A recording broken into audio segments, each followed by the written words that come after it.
अस्सलाम वालेकुम अज़ीज़ तलबा और तालिबात।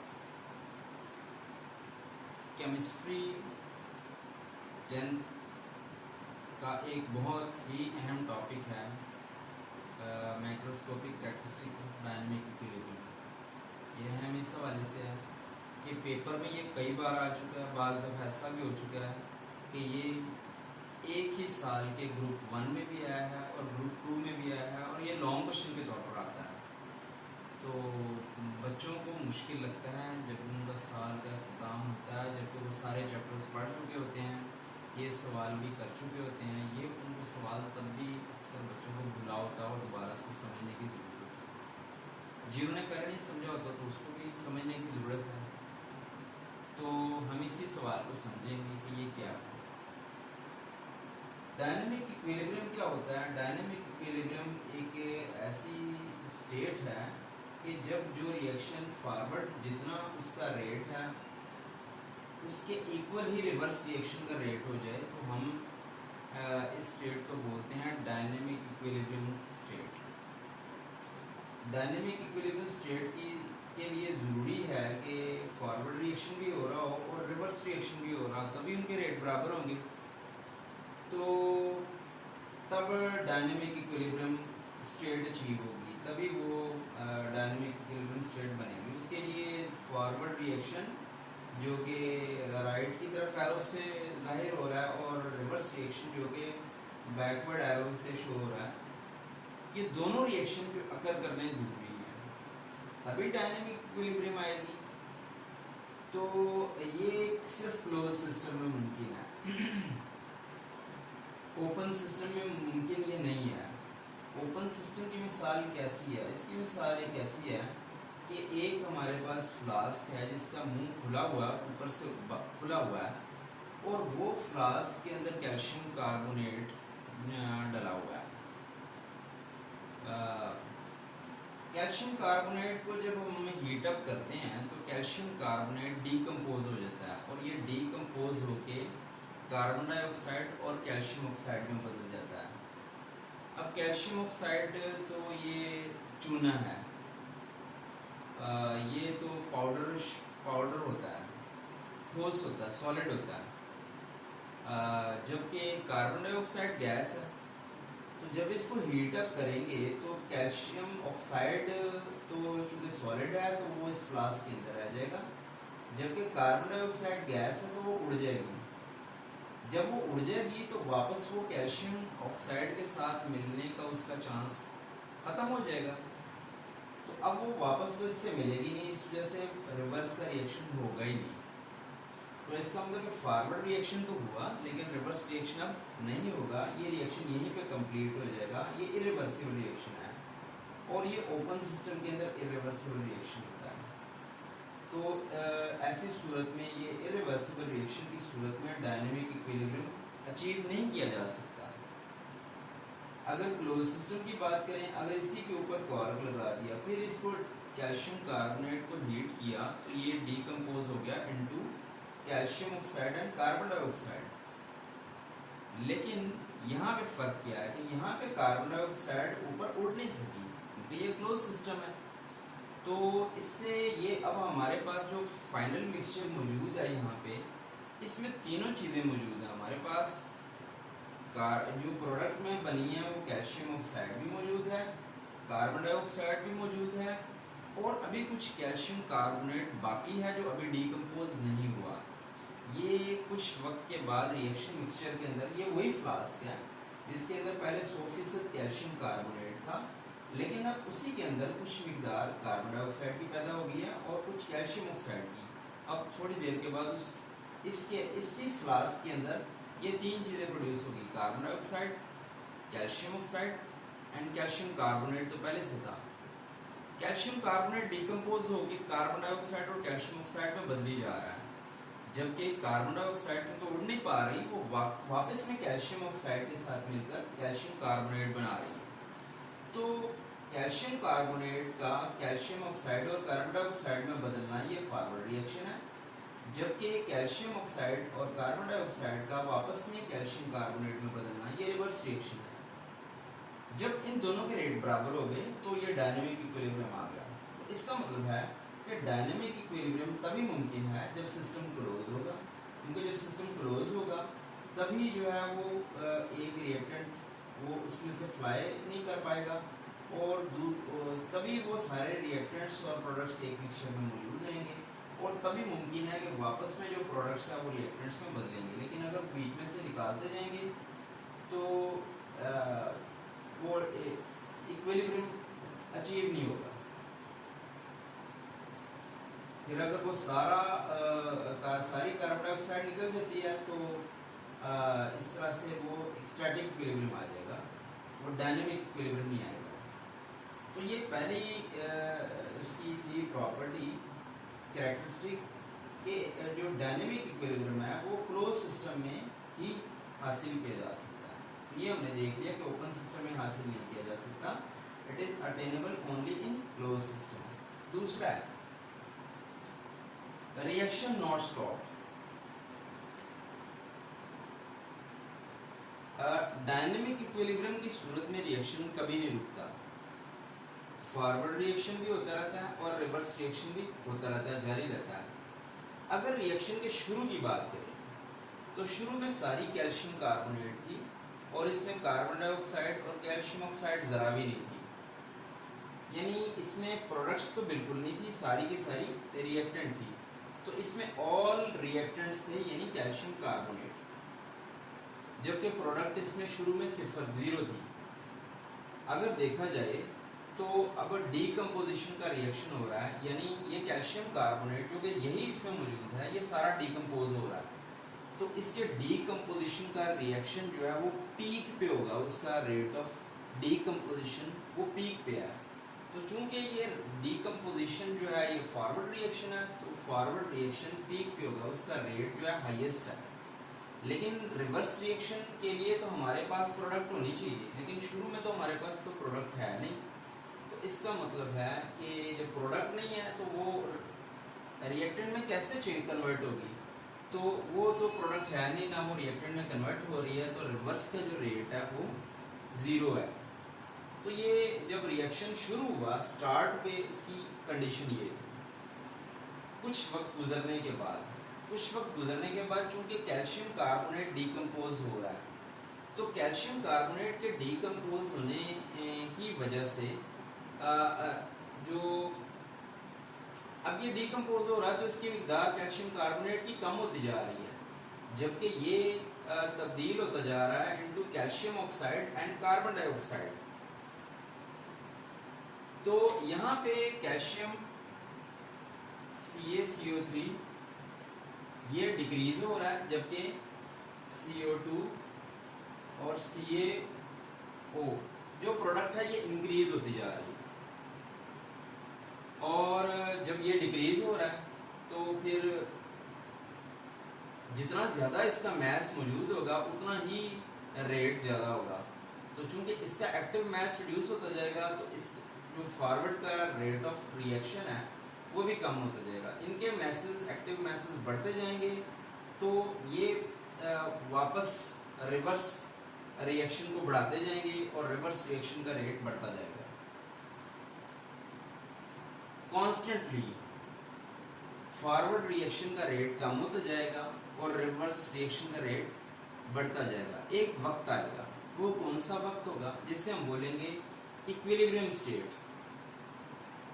इस वक्त पे जो फॉरवर्ड का रेट है वही रिवर्स का रेट होगा, यानी जितना रेट फॉरवर्ड का होगा, जितनी रिएक्टेंट प्रोडक्ट में कन्वर्ट होगी उतनी ही प्रोडक्ट रिएक्टेंट में कन्वर्ट होगी। तो जब ऐसा होगा तो रिएक्टेंट्स की मिकदार भी कांस्टेंट रहेगी और प्रोडक्ट्स की मिकदार भी कांस्टेंट रहेगी। जब एक रिएक्शन अकर होता है और रिएक्शन अकर होता है तो उसमें रिएक्टेंट्स और प्रोडक्ट्स उनके रेट ऑफ रिएक्शन फॉरवर्ड और रिवर्स ये इक्वल हो जाते हैं। तो उस मिक्सचर के अंदर जो रिएक्शन मिक्सचर होता है उसमें रिएक्टेंट्स और प्रोडक्ट्स उनकी मिकदारें कांस्टेंट हो जाती हैं, यानी जितना उसमें कैल्शियम कार्बोनेट होगा ना उससे कम होगा ना उससे ज़्यादा, जितनी उसमें कैल्शियम ऑक्साइड होगा ना उससे उसकी मिकदार कम होगी ना ज़्यादा होगी। जितनी उसमें कार्बन डाइऑक्साइड बनी होगी ना उसकी मिकदार उससे कम होगी ना उससे ज़्यादा होगी, इनकी मिकदारें फिक्स हो जाएंगी। क्यों फिक्स होंगी? क्योंकि जितनी प्रोडक्ट वो रिएक्टेंट में बदलती है उतना ही रिएक्टेंट प्रोडक्ट में बदल देता है, तो फिर उनकी मिकदारें बराबर रहती हैं क्योंकि उनके रेट ऑफ रिएक्शंस बराबर है। तो जो इसकी डायनेमिक इक्विलिब्रियम की दूसरी जो कैरेक्टरिस्टिक है वो क्या है कि रिएक्शन कभी भी नहीं रुकता, रिएक्शन कभी भी नहीं रुकता, रिएक्शन जारी रहता है। रिएक्शन जारी रहता है कि मतलब रिएक्टेंट्स मिलके तो प्रोडक्ट्स बनाएंगे, प्रोडक्ट्स मिलके रिएक्टेंट्स बनाएंगे। तीसरी इसकी ये खासियत है कि कंसंट्रेशन रिमेन्स कांस्टेंट। कंसंट्रेशन किस किस चीज़ की? कैल्शियम कार्बोनेट, कार्बन डाइऑक्साइड और कैल्शियम ऑक्साइड, इन सब की कंसंट्रेशन उसके अंदर कांस्टेंट रहेगी। आखिर में सब कांस्टेंट हो जाएंगे, रिएक्टेंट्स भी कांस्टेंट हो गए और प्रोडक्ट्स भी कांस्टेंट हो गए। ये वाली जो है, ये वाली जो थर्ड पॉइंट है उसकी थर्ड कैरेक्टरिस्टिक ये इसी के अंदर एक्सप्लेन कर दी गई है कि रिएक्शन एक तो रुकेगा कोई नहीं। क्यों नहीं रुकेगा? वो इस वजह से कि रिएक्टेंट्स तो प्रोडक्ट बनाती हैं और चूँकि वो क्लोज सिस्टम है, क्लोज सिस्टम की वजह से तो वो जो प्रोडक्ट्स है वो भी उसके अंदर मौजूद रहेंगी, वो फिर मिलकर रिएक्टेंट्स बनाएंगी और इस तरह से ये सिलसिला रिएक्टेंट से प्रोडक्ट बनने का और प्रोडक्ट से रिएक्टेंट बनने का मुसलसल जारी रहेगा, ये कभी भी रुकेगा नहीं। तो हम ये नहीं कह रहे, हम ये नहीं कहेंगे कि रिएक्शन रुक गया क्योंकि उसमें रिएक्टेंट्स और प्रोडक्ट्स की मिकदारें चेंज नहीं हो रही, तो इसका मतलब ये नहीं है कि रिएक्शन रुक गया है। इसका मतलब ये है कि रिएक्शन जारी है, वो फॉरवर्ड की तरफ भी जारी है, वो रिवर्स की तरफ भी जारी है, लेकिन वो चूँकि उनके रेट बराबर हैं इसी वजह से उनमें रिएक्टेंट्स और प्रोडक्ट्स की मिकदारें बदल नहीं रही। इसका मतलब ये नहीं है कि रिएक्शन रुक गया। तो इसकी जो दूसरी खासियत है वो ये है कि रिएक्शन रुका नहीं है, कभी भी नहीं रुकेगा, रिएक्शन हमेशा जारी रहेगा।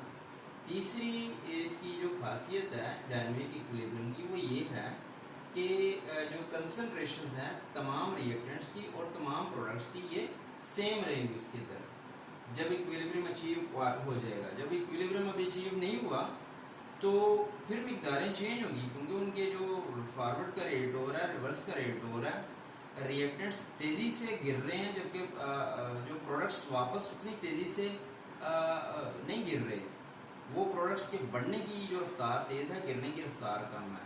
तो यही वजह कि तब मिकदारें बदलती हैं, लेकिन इक्विलिब्रियम की हालत में जो रिएक्टेंट्स और प्रोडक्ट्स की रिएक्शन मिक्सचर के अंदर मिकदारें सेम रहती हैं।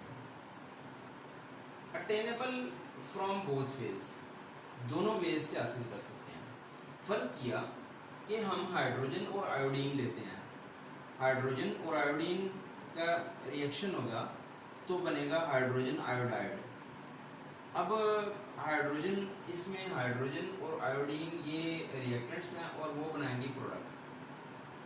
तो ये एक रिवर्सिबल रिएक्शन होगा जब ये क्लोज सिस्टम के अंदर है। तो इसमें रिएक्टेंट्स मिलके प्रोडक्ट बनाएं। अगर हम इसकी ये प्रोडक्ट को पकड़ लें और प्रोडक्ट को डीकम्पोज करें तो वो हाइड्रोजन और आयोडीन में वापस बदल जाएगी। तो हाइड्रोजन आयोडीन में बदलेगी तो फिर ये चूँकि क्लोज सिस्टम है तो फिर ये रिवर्सिबल रिएक्शन है और फिर इक्विलिब्रियम आ जाएगा। तो अगर हाइड्रोजन आयोडीन और hydrogen iodide, hydrogen iodine and hydrogen iodide, इनका जो रिएक्शन मिक्सचर है इनमें इन दोनों रिएक्टेंट्स को पकड़ के प्रोडक्ट बना लें या इस प्रोडक्ट से वापस में रिएक्टेंट बना लें, तो दोनों सूरतों में जो डायनेमिक इक्विलिब्रियम आएगा वो सेम डायनेमिक इक्विलिब्रियम आएगा। वो वही डायनेमिक इक्विलिब्रियम आएगा जो इन दोनों से अचीव होगा, वही डायनेमिक इक्विलिब्रियम हाइड्रोजन आयोडाइड से अचीव होगा अगर सिस्टम जो है क्लोज है। इक्विलिब्रियम आफ्टर डिस्टर्बेंस, डिस्टर्बेंस मुख्तलिफ तरह की हो सकती है। अगर हमारे पास जो एक सिस्टम है जो कि क्लोज सिस्टम है उसको हम डिस्टर्ब करते हैं। डिस्टर्ब कैसे कर सकते हैं? डिस्टर्ब इन तरीक़ों से कर सकते हैं, हम कंसंट्रेशन बदल सकते हैं रिएक्टेंट्स की। ये हमारे पास एक रिएक्शन है, नाइट्रोजन हाइड्रोजन का रिएक्शन होगा तो बनेगा अमोनिया। ये बहुत अहम रिएक्शन। ये अमोनिया हम कैसे तैयार करते हैं? तो अमोनिया जो है इस नाइट्रोजन और हाइड्रोजन के रिएक्शन से तैयार होती है। ये हाबर्स प्रोसेस है। साथ कंडीशंस भी लिखी हुई हैं कि निकल कैटलिस्ट के तौर पर इस्तेमाल होता है, 200 एटमॉस्फेरिक प्रेशर और 450 डिग्री सेंटीग्रेड टेम्परेचर। ये एक हमारे पास रिवर्सिबल रिएक्शन की मिसाल है, उसमें डायनेमिक इक्विलिब्रियम अचीव हो गया। तो इसमें नाइट्रोजन और हाइड्रोजन जो है ये रिएक्टेंट्स हैं, जबकि अमोनिया जो है NH3 ये प्रोडक्ट है। तो इसमें टोटल जो हमारे पास रिएक्शन मिक्सचर है उसके अंदर जो इंग्रेडिएंट्स होंगे वो नाइट्रोजन है, वो हाइड्रोजन है, वो अमोनिया, ये तीन हमारे पास इस रिएक्शन मिक्सचर के अंदर चीज़ें हैं। तो ये नाइट्रोजन ये इनकी हम मिकदारें बदल सकते हैं। हो सकता है कि हम नाइट्रोजन मज़ीद ऐड कर दें, हो सकता है हम नाइट्रोजन कम कर दें, हो सकता है हम हाइड्रोजन मज़ीद ऐड कर दें, हो सकता है हम हाइड्रोजन निकाल दें, हो सकता है कि हम अमोनिया जैसे जैसे बनती जाए उसमें से निकालते जाएं, हो सकता है हम अमोनिया उसमें ऐड कर दें। किसी एक जो इस रिएक्शन के जो रिएक्शन मिक्सचर का एलिमेंट उसको कम या ज़्यादा करना, इससे हम कहेंगे कि कंसंट्रेशन की डिस्टर्बेंस। तो ये हम डिस्टर्बेंस लेके आएंगे कंसंट्रेशन की। प्रेशर का कंसंट्रेशन कैसे कैसे कैसे होगा? ये नाइट्रोजन भी एक गैस है, हाइड्रोजन भी एक गैस है, अमोनिया भी गैस है। तो हम इसके ऊपर प्रेशर एक्सर्ट करेंगे तो मॉलिक्यूल्स करीब करीब हो जाएंगे। हम गैस के ऊपर भी प्रेशर एक्सर्ट कर सकते हैं, हम लिक्विड के ऊपर और सॉलिड सब के ऊपर प्रेशर एक्सर्ट कर सकते हैं। तो प्रेशर इसके ऊपर एक्सर्ट किया जा सकता है। प्रेशर से क्या होता है कि प्रेशर से पार्टिकल्स करीब करीब आ जाते हैं और वॉल्यूम कम हो जाता है।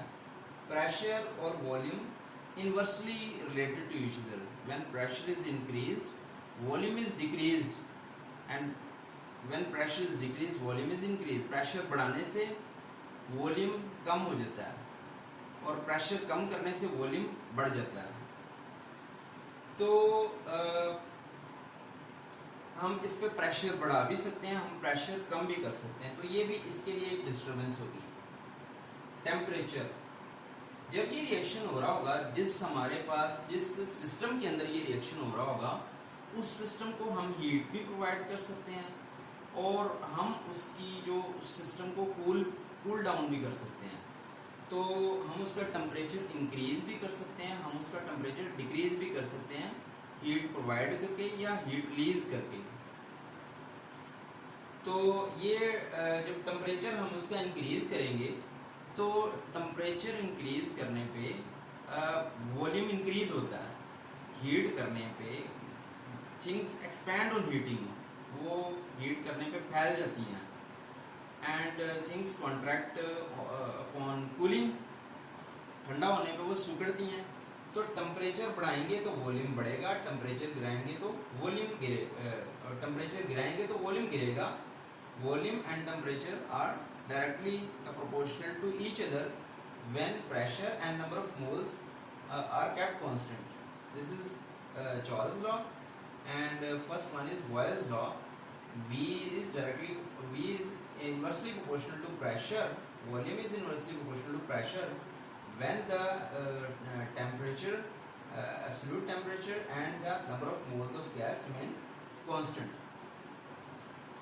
तो ये कुछ चीज़ें हैं, ये जो है ये हम डिस्टर्बेंस उस सिस्टम के अंदर लेके आ सकते हैं। जो उसके इंग्रेडिएंट्स हैं उसकी कंसिडरेशन की सूरत में प्रेशर हम चेंज कर सकते हैं, टेम्परेचर चेंज कर सकते हैं। ये तीन तरह के डिस्टर्बेंस हम उसमें लेके आ सकते हैं। कोई भी डिस्टर्बेंस लेके आएंगे तो दोबारा से इक्विलिब्रियम अचीव हो जाएगा। फर्स्ट किया इस रिएक्शन की मिसाल लें तो इसमें नाइट्रोजन का 1 मोल है, हाइड्रोजन के 3 मोल हैं। ये रिएक्टेंट के टोटल 4 मोल बन गए। 1 2 3 4, ये 4 वॉल्यूम है। गैस के 4 वॉल्यूम होंगे और जो प्रोडक्ट है, प्रोडक्ट 2 मोल बन रही है तो उसके वॉल्यूम भी कम हो जाएंगे, वॉल्यूम भी हाफ रह जाएंगे। फर्ज किया कि ये जो है 4 क्यूबिक डेसीमीटर रिएक्टेंट्स थे तो जो प्रोडक्ट्स बनेगी वो 2 क्यूबिक डेसीमीटर बनेगी, हाफ उससे उसका वॉल्यूम हो जाएगा। तो जब रिएक्टेंट्स जो उसका प्रोडक्ट्स बनाती हैं तो वॉल्यूम उसका कम होता जाता है। रिएक्टेंट्स मिलके प्रोडक्ट्स बनाएंगी तो वॉल्यूम कम हो जाएगा, और जब वॉल्यूम बढ़ेगा तो प्रोडक्ट्स वापस रिएक्टेंट्स में बदलने लग जाएंगी। तो जो रिएक्शन है इसको अगर हमने फॉरवर्ड की तरफ लेके जाना है तो हमने उसका वॉल्यूम जितना ज़्यादा कम करेंगे उतना रिएक्शन फॉरवर्ड हो जाएगा, और जितना वॉल्यूम बढ़ाएंगे उतना वो रिवर्स हो जाएगा, क्योंकि बढ़ते हुआ वॉल्यूम उसको रिएक्शन को पीछे लेके आता है और घटता हुआ वॉल्यूम रिएक्शन को आगे की तरफ लेके जाता है। तो अगर वॉल्यूम हम उसका घटाएंगे तो रिएक्शन फॉरवर्ड हो जाएगा, वॉल्यूम बढ़ाएंगे तो रिएक्शन रिवर्स हो जाएगा। लेकिन रिएक्शन फॉरवर्ड को जाए या रिएक्शन रिवर्स को जाए, एक टाइम ऐसा आएगा कि फॉरवर्ड या रिवर्स दोनों का रेट, फॉरवर्ड और रिवर्स दोनों का रेट बराबर आ जाएगा, और जो इक्विलिब्रियम खराब हो गया था, क्योंकि इक्विलिब्रियम में फॉरवर्ड का और रिवर्स का रेट बराबर हो जाता है, ऐसी सूरत में नेट रिएक्शन फॉरवर्ड की तरफ नहीं जा रहा होता या नेट रिवर्स की तरफ नहीं जा रहा होता, दोनों इक्वल होते हैं। ठीक है, नेट रिएक्शन अगर चेक करें तो वो सिफर होता है, जीरो होता है। ऐसे नहीं होता कि वो नेट रिएक्शन फॉरवर्ड हो या नेट रिएक्शन रिवर्स हो।